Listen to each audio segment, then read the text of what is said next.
Okay, KJX, kamusta tayong lahat? At yun lang, no? Saludo dun sa mga nag-TA tayo kahapon, di ba? Nakita niyo yun, no? From 102 to 98. So laglag hanggang 98 nga talaga. Tapos nagba-bounce na ngayon. So nasa 101,800 na after the bounce. Okay. Ito tanong lang mga kapatid, no? Sasali kaya ang China and Russia sa gera papuntang ano, no? Gera laban sa Israel, no? Kakampi ba sila sa Iran talaga, no? Kumbaga parang magpapadala ba sila ng or parang si Donald Trump, so sasali ba sila sa gera, mga kapatid? Ito tinitingnan ko lang yung Twitter, mga kapatid, no? Kasi para lang sa akin, ang China, eto sa tinitingnan ko lang kasi dun, nakita ko na to kagabi, tinitingnan ko lang din to kagabi. Pero ako, for me sa China, hindi papasok yan sa gera, no? Laban sa US para tulungan ng Iran.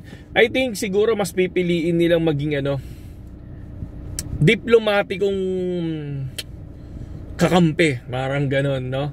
Kumbaga ang ibig sabihin nun parang direct support. Siguro magpapadala siya ng armas, magpapadala siya ng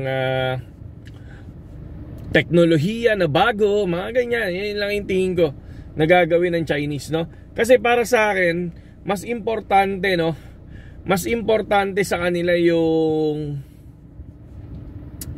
ekonomiya. Ayaw nilang maapektuhan yon, no? Ayaw nilang tumaas ang langis, yung mga ganyan, no? Ayaw nila yan. So, yun ang tingin ko dyan. Kasi, ang nakikita ko dito, sabi kasi nila, di ba? Malaki yung inaangkat ng China na langis mula doon sa Middle East, no? Ayaw nilang magkaroon ng gera kasi ayaw nilang maapektuhan yon sa kanila. At possible kapag naapektuhan, edi lilipad yung presyo ng langis, di ba? So Russia naman, ako ang tingin ko sa Russia, hindi yan papasok, hindi rin yan sasabay siguro. Kasi una, bakit, no? Sa Ukraine, lang di ba? So ang tagal na ng war nila ng Ukraine. So tingin ko hindi yan papasok kasi kung titingnan nyo, Ukraine, hindi nila matalo-talo, di ba? So hanggang ngayon buhay pa din sila. Tagal na ng gera, di ba? So baka ganyan yan. Tingin ko lang baka hindi yan pumanig. So para to, ang tinitingnan lang natin ngayon kung paano yung magiging galaw ng market, ano ba yung next step ni Trump, no? Ano bang possible na mangyari, may hinto ba talaga yan, kaya ba nila ulit magkaroon ng peace dyan sa area na yan, dami nang nasira, di ba? So kayo, ano bang tingin nyo, di ba? Kasi mas maganda yung matuto tayo matuto tayo pare-parehas, okay? Matuto tayo pare-parehas, pero hindi pa ako nakapag-charting ngayon. Pero ano lang ako ngayon, medyo nagmamasid-masid lang tayo. Umaangat yung market ngayon, umaangat ng pakunti-kunti, pero tingnan natin kung ano yung pwedeng mangyari. Sana lang magkaroon na ng peace kasi baka may mga Pilipino din doon na kasama natin, di ba? So, ang dami ko nakitang nag-upload na kalahi natin na nandoon, di ba? Hindi natin alam, baka damay na sila doon, may tinamaan na ba? Sana wala pa, di ba? So, sana walang tigil na nila yan, no? Kasi maraming madadamay, di ba?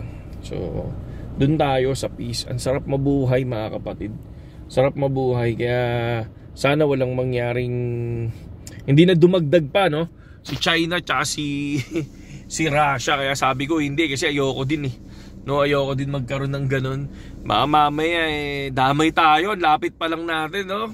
Sipin niyo yung mga nasa memes, yung lumalabas sa memes, di ba? So sabi nila yung tangke daw ng China ay 6,802 ay 800 plus. Tayo daw yung tangke natin 28 lang. Naku, yari tayo. No, yun lang yung nakikita ko sa sa memes, no. So kawawa tayo. Kaya sana maging maayos na lang, mga kapatid. At kapag naging maayos yan, pag nagkaroon ng peace, bang, lipad. Kasi syempre kapag nagkaroon ng war, ang mangyayari niyan, tataas ang oil. So possible tumaas ang inflation. Paano na yung cut rate? Di ba? Paano na yung inaasahan natin cut rates? Di ba? Paano yun? Babawas ba tayo? Pag umangat yung inflation natin, paano tayo magka-cut rate?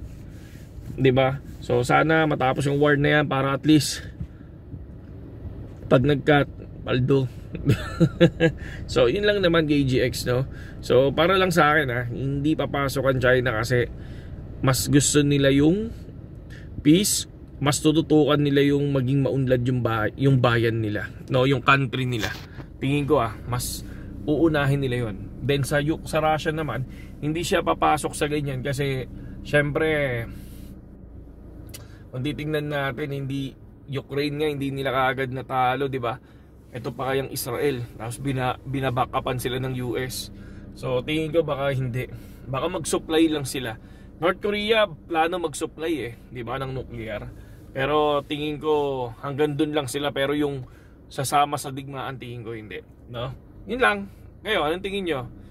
Di ba? Para at least masama tayong natuto. Yun lang yung napapansin ko kasi may nagtanong lang sa atin no? So, yun lang. Saludo sa inyo lahat.